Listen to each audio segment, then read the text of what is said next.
جس کو بنانے میں ترکی کو شاید 18 سے 20 سال کا عرصہ لگے گا۔ تو سب سے مشکل کام جہاز کا وہ انجن ہوتا ہے۔ جس ملک کے پاس جہاز کا انجن بنانے کی طاقت آ گئی، سمجھو وہ جہاز ہر طرح کے بنا سکتا ہے، کیونکہ انجن بنانا بہت مشکل ہے اور انجن بنانے میں کئی دہائیاں لگ جاتی ہیں۔ تو دنیا میں اس وقت صرف 6 سے 7 ملک ہوں گے شاید جو انجن بناتے ہیں جہازوں کے۔ تو ترکی ایک تو مسلمان ملک ہے، اور دوسرا ترکی وہ نیا ملک ہے جو انجن بنائے گا جہاز کا، کیونکہ اس نے انجن بنانے کا سفر 80% مکمل کر لیا ہے۔ اور یہ جو جنگی جہاز ہے کان، حیران کن طور پر اس جنگی جہاز کے بنانے میں اور اس کے تیار کرنے میں پاکستان کا بڑا رول ہے، وہ میں آگے چل کر آپ کو بتاؤں گا۔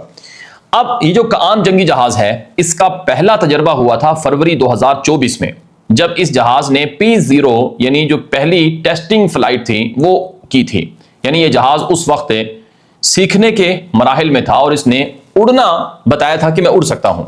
یہ 2024 کے فروری میں ہوا تھا جب کان نے پہلی پرواز کی تھی، لیکن وہ ابتدائی ٹیسٹنگ تھی۔ اور یہ جو ابھی ٹیسٹ ہوا ہے، یہ رن وے پر ٹیسٹ ہوا ہے P1 کا۔ اصل میں جب جہاز کو تیار کیا جاتا ہے تو اس کے مختلف مراحل ہوتے ہیں ٹیسٹنگ کے، جیسے P0 P1 P2، یعنی پروٹوٹائپ ٹیسٹ ہوتے ہیں جس میں مختلف چیزوں کو جانچا جاتا ہے، ٹیسٹ کیا جاتا ہے۔ تو یہ جو تازہ تجربہ ہوا ہے اس میں P1 ٹائپ کا تجربہ ہوا ہے، جو کہ پہلے P0 سے بہت ایڈوانس ہے، اور ابھی اس کا P1 کا جو فلائٹ ٹیسٹ ہے وہ بھی ہونا ہے، اور P2 فلائٹ ٹیسٹ بھی ہونا ہے۔ اب یہ جہاز بہت ایڈوانس ہے، 10 ٹن بارود، گولہ بارود یا میزائل وغیرہ اس جہاز میں لگ سکتے ہیں، اور یہ جہاز ریڈار پر نظر نہیں آتا ہے۔ یعنی جیسے امریکہ کا جہاز F-35 کوئی نہیں پکڑ سکتا، ایسے ہی ترکی کا دعویٰ ہے کہ ہمارے جہاز کو دنیا کا کوئی ریڈار نہیں پکڑ سکے گا۔ اور سب سے خاص بات اس جہاز کی یہ ہے کہ اس میں 2 انجن لگتے ہیں۔ امریکہ کا جو جہاز ہے F-35 اس میں 1 انجن ہوتا ہے، اگر 1 انجن خراب ہو گیا تو جہاز تباہ۔ یہاں F-35 کے مقابلے میں کان میں 2 انجن لگتے ہیں، اور 2 انجن کا مطلب ہے کہ اگر 1 انجن خراب ہوتا ہے تو دوسرا انجن چلے گا اور جہاز گرے گا نہیں۔ اور دوسرا فائدہ 2 انجن لگنے کا یہ ہے کہ جو سپیڈ F-35 کی ہے اس سے ڈبل سپیڈ ہوگی۔ آپ کو پتا ہے جو 1 انجن ہے اس کی جو ہارس پاور ہے وہ تقریباً جو امریکہ کا ہے F-35 وہ 39,000 سے 40,000 ہے، اور یہ جو کان ہے اس میں اگر 2 انجن ہوں گے تو 2 انجن کی اگر 40,000 پاؤنڈ یا ہارس پاور جو اس کی ہے، اگر وہ اس کی ہو 1 انجن کی تو 2 کا مطلب ہے 80,000، تو یہ اس سے زیادہ سپیڈ میں سفر کرے گا۔ اور پھر جو رینج ہے، یعنی F-35 کی رینج ہے تقریباً 2100 کلومیٹر، اور یہاں 2 انجن لگنے کے بعد ایک تو سپیڈ زیادہ اور دوسرا اس کی جو رینج ہے کان کی وہ زیادہ ہو جائے گی۔ اور اگرچہ امریکہ کے F-35 جنگی جہاز کو یوں ترجیح حاصل ہے اور بالادستی حاصل ہے کہ وہ عملاً جنگ کے میدانوں میں استعمال ہو چکا ہے، جب کان جنگ میں استعمال ہوگا تو پھر اس کو بھی تجربہ مل جائے گا، لیکن اب تک ترکی کا یہی دعویٰ ہے کہ ہمارا جو کان جنگی جہاز ہے یہ امریکہ کے F-35 جنگی جہاز سے بہت آگے کا جہاز ہے۔ اب جو اس کا تجربہ ہوا ہے 2026 کے جولائی میں، جو میرے سامنے تازہ رپورٹ ہے ترکی سے، وہ یہ ہے کہ ترکی کی فوج کو 20 جنگی جہاز 2028 میں ڈیلیور ہونے ہیں۔ ایک جہاز کی تیاری میں بہت عرصہ لگتا ہے، لیکن پروڈکشن چل رہی ہے۔ بتایا جاتا ہے کہ اس جہاز میں جو چیزیں رہ گئی ہیں صرف ان پر ورک ہو رہا ہے، اور جو باقی چیزیں کلیئر ہیں ان کی تو پروڈکشن ہو رہی ہے۔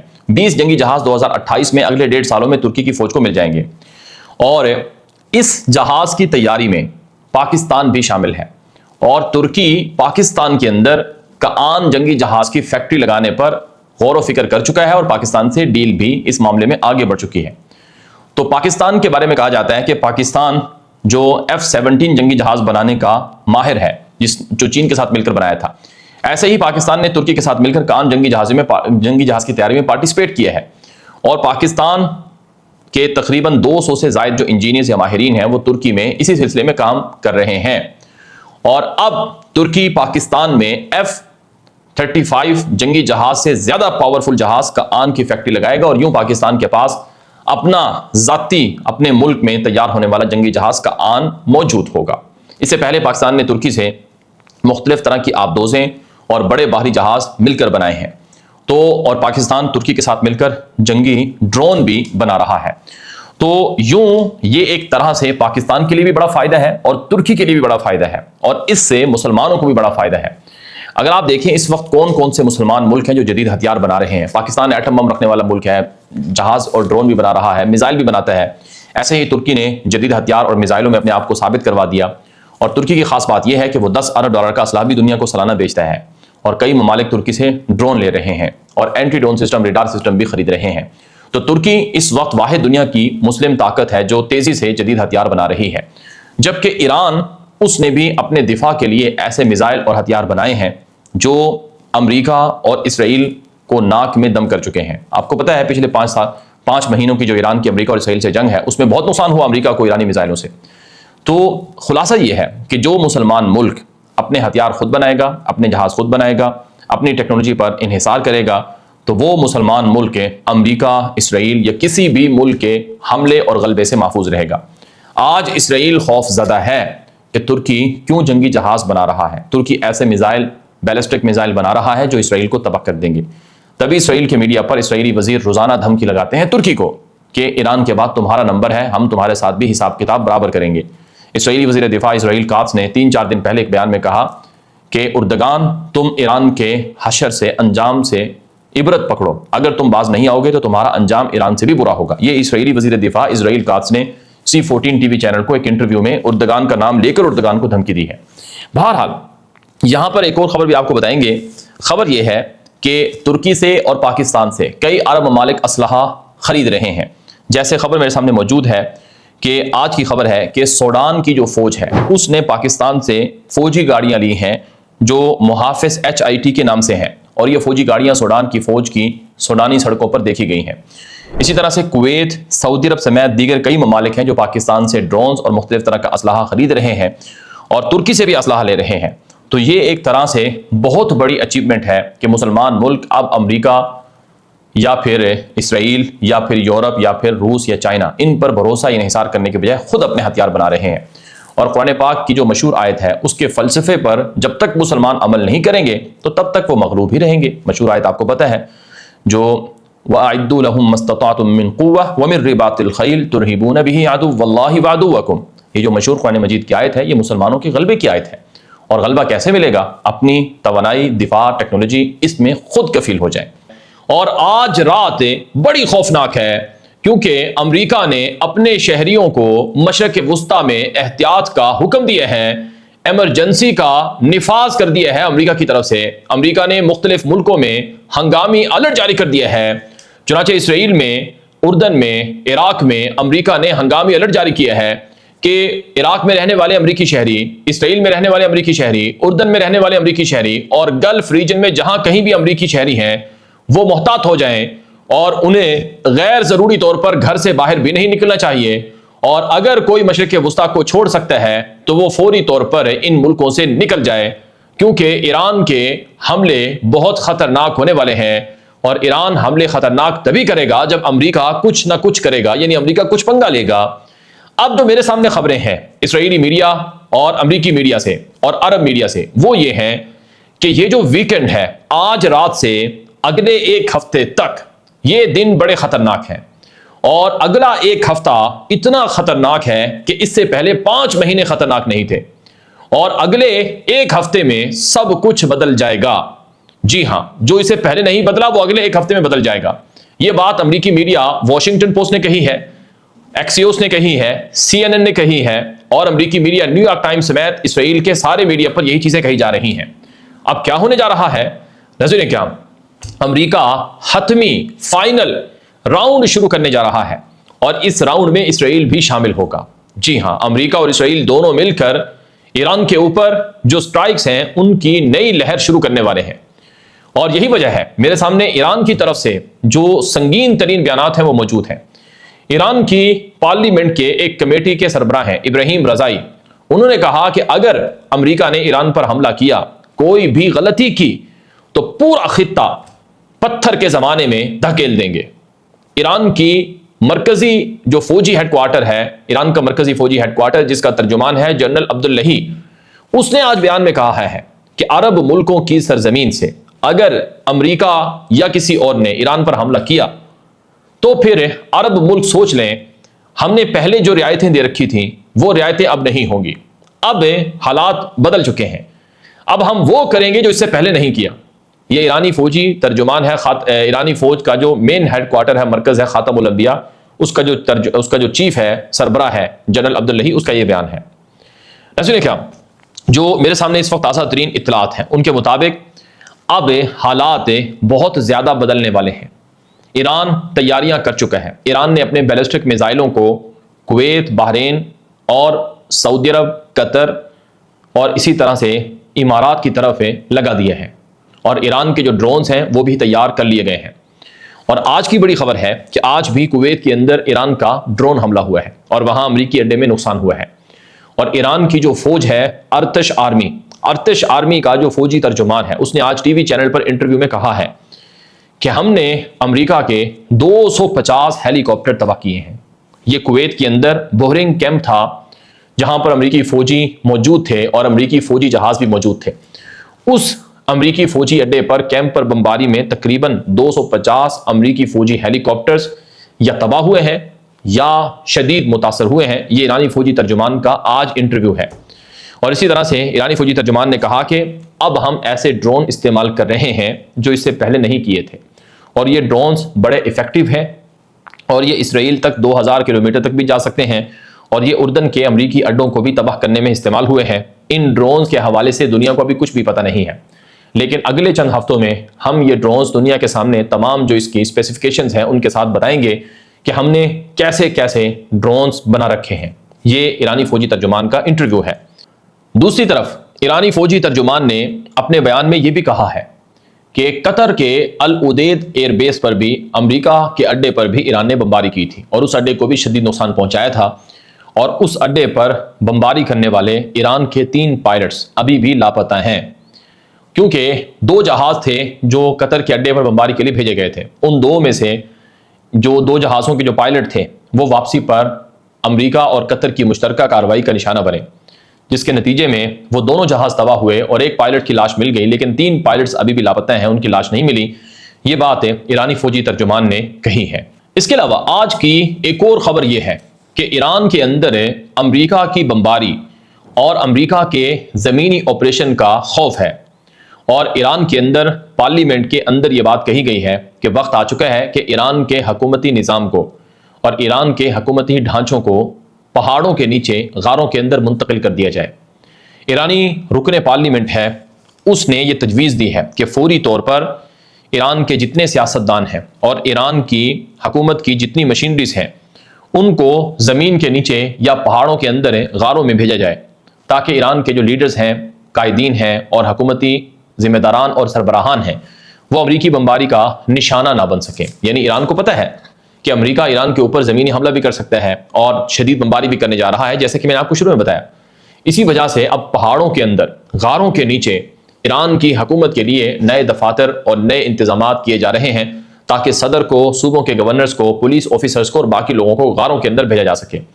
بالخصوص جو فیصلہ کرنے والے لوگ ہیں ان کو غاروں میں رکھا جا سکے. تو ایران کے اندر اس حد تک تیاریاں کی جا رہی ہیں، جس کا مطلب ہے کہ واقعی کوئی بہت بڑی لڑائی ابھی شروع ہونے والی ہے اور کوئی بہت بڑی قیامت ابھی آنے والی ہے. یہاں پر میں آپ کے سامنے ایک اور خبر بھی رکھوں گا. آج کی بڑی خبر ہے کہ وہ جنگ جس کا انتظار تھا اور جس کے بارے میں ہر کوئی خبردار کر رہا تھا، وہ جنگ واقعی شروع ہو رہی ہے. کیسے؟ ایک ایسی جنگ جس میں ہر ملک دوسرے ملک سے لڑے، آپس میں اتنی لڑائی ہو کہ سب کچھ خدا نخواستہ جل جائے. یہ اسرائیل کا پلان تھا. سعودی عرب کو ایران سے لڑانا اور ایران کو سعودی عرب سے لڑانا، تمام عرب ملکوں کو آپس میں لڑانا. یہ وہ لڑائی ہے جس کا انتظار تھا اسرائیل کو، اور یہ وہ لڑائی ہے جس سے خبردار کیا گیا تھا کئی ملکوں کی طرف سے. وہ بہرحال شروع ہو چکی ہے. کیسے؟ ابھی خبر آئی ہے کہ اردن نے عراق کو دھمکی دی ہے کہ اگر تمہاری سرزمین سے اردن پر کوئی حملہ ہوا تو اردن عراق پر بمباری کرے گا. وہ اردن، وہ عراق جو آج سے کئی سال پہلے اکٹھے وہ اسرائیل سے لڑے تھے، آج وہ اردن اور عراق آپس میں لڑ رہے ہیں. اردن نے دھمکی دی ہے کہ ایران کے جنگجو عراق کے اندر موجود ہیں اور وہ عراق کی سرزمین سے اردن پر حملے کر رہے ہیں اور مزید حملے کر سکتے ہیں. اگر حملے ہوئے تو اردن آ کر بمباری کرے گا عراق میں. آپ کو پتا ہے سعودی عرب نے عراق میں بمباری کی ہے، اور جو ایران نواز جنگجو تھے جس میں ایران کے فوجی بھی شامل تھے، وہ بھی عراق کے اندر سعودی بمباری کا نشانہ بنے ہیں۔ یہ خبر آپ نے سن لی ہے۔ اب میں آپ کو ایک اور خبر بتانے لگا ہوں جو کہ بہت بڑی خبر ہے۔ خبر یہ ہے کہ سعودی عرب نے پہلی بار اپنے ملک میں نفیر عام کر دیا ہے۔ سعودی عرب کی وزارت دفاع کی طرف سے اعلان کیا گیا ہے کہ داخلے بھرتیاں کھل چکی ہیں۔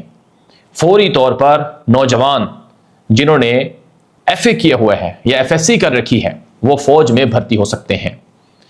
جی ہاں، اس سے پہلے کویت نے نفیر عام کیا۔ کویت نے باقاعدہ اعلان کیا کہ ہمیں فوج میں نئے فوجیوں کی ضرورت ہے، نئی فوجی بھرتیاں چاہیے، تو کویت نے اپنی فوجی بھرتیاں اوپن کر دی۔ اب سعودی عرب نے آج فوجی بھرتیاں اوپن کر دی ہیں۔ سعودی عرب بہت بڑی جنگ کی تیاری کر رہا ہے، نئے فوجی بھرتی کر رہا ہے۔ جب جنگ ہوتی ہے تو اس وقت فوجی بھرتیاں ہوتی ہیں، جیسے کہ یوکرین میں ہے، جیسے کہ رشیا میں روزانہ فوجی بھرتیاں ہو رہی ہیں، اور اب تو اسرائیل کے اندر بھی فوجی بھرتیوں پر پچھلے کئی عرصے سے لڑائی بھی چل رہی ہے۔ تو سعودی عرب کو یہ بات پتہ ہے کہ وہ جنگ جو کہ بڑی خطرناک ہے، جو سب کچھ بدل دے گی، وہ جنگ ہونے والی ہے۔ اسی وجہ سے نفیر عام کیا گیا ہے اور نئی فوجی بھرتیاں شروع کی گئی ہیں، اور کویت کے اندر بھی، اردن کے اندر بھی، اور دیگر عرب ملکوں میں بھی اسی طرح کی ایکٹیویٹیز دیکھی جا رہی ہیں۔ سوال یہ ہے کہ سعودی عرب جنگ کی تیاری کر رہا ہے، لیکن کس سے جنگ لڑے گا سعودی عرب؟ کیا ایران سے جنگ لڑے گا، یا پھر یمنی حوثیوں کے علاقے آزاد کروائے جائیں گے، چھینے جائیں گے، یا پھر سعودی عرب اسرائیل سے لڑائی کرے گا، یا پھر سعودی عرب جو عراق سے لڑائی ہے وہ کرنے جا رہا ہے؟ یہ ایک خطرناک قسم کی ایسکیلیشن ہے، اور یہ ایک خطرناک قسم کی لڑائی ہے جو ہونے جا رہی ہے۔ ناظرین اکرام، سچی بات یہ ہے کہ آج اسرائیل اور امریکہ دونوں خوش ہیں کہ انہوں نے جو سوچا تھا وہ ہو رہا ہے، اور وہ یہ تھا کہ کسی نہ کسی طرح سے ان ملکوں کو آپس میں لڑا دیا جائے۔ جب یہ آپس میں لڑیں گے تو ان کی اکانومی تباہ ہوگی، جب ان کی اکانومی تباہ ہوگی تو ان کی ترقی رک جائے گی، اور جب ان کی ترقی رک جائے گی تو ان کے ملکوں میں غربت ہوگی، فاقہ کشی ہوگی، بے روزگاری ہوگی، یہ دوسروں کے سامنے ہاتھ پھیلائیں گے، اور پھر یہ اسرائیل کے سامنے بھی جھک جائیں گے۔ یہ ہے وہ پلان جس پر تیزی سے اب کام عملاً شروع ہو چکا ہے۔ اگر سعودی عرب اور ایران آپس میں لڑتے ہیں، اگر سعودی عرب کی یمن کے اندر زمینی جنگ شروع ہوتی ہے، جیسا کہ دی گارڈین نے لکھا تھا کہ سعودی عرب یمنی حوثیوں سے تمام یمن کے علاقے آزاد کرانے کے لیے فائنل جنگ چھڑنے والا ہے، تو یہ لڑائی بہت تباہ کن ہوگی۔ ظاہر ہے اب اردن عراق سے لڑے گا، سعودی عرب عراق سے لڑے گا، یا یمن سعودی عرب سے لڑے گا، یا پھر ایران جو ہے وہ عربوں سے لڑے گا، تو یہ ایک وہ لڑائی ہے جسے ریجنل علاقائی جنگ کہا جاتا ہے، اور یہی وہ لڑائی ہے جس کا انتظار اسرائیل کو تھا، اور یہی وہ لڑائی ہے جو پورے مشرق وسطیٰ میں اسرائیل کو بالادست بنائے گی اور گریٹر اسرائیل بننے کی راہ ہموار کرے گی، جیسا کہ اسرائیل نے سوچ رکھا ہے۔